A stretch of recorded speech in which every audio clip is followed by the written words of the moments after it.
ولما بلغ أشده آتيناه حكما وعلما وكذلك نجزي المحسنين.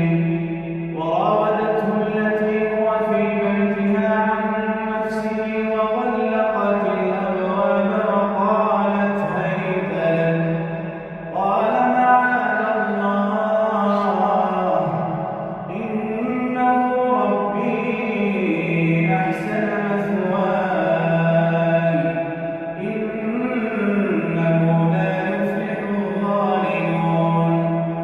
ولقد همت به وهم بها لولا أن رأى برهان ربه كذلك لنصرف عنه السوء والفحشاء إنه من عبادنا المخلصين. واستبق الباب وقدت قميصه من دبر وألف يا سيدها لدى الباب.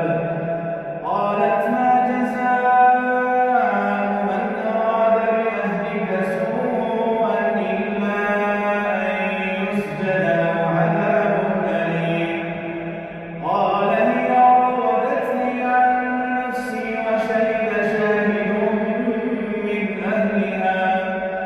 وشهد شاهد من أهلها إن كان قميصه قد من قبل فصدقت وهو من الكاذبين. وإن كان قميصه قد من دبر فكذبت وهو من الصادقين. فلما رأى قميصه قد من دبر قال إنه من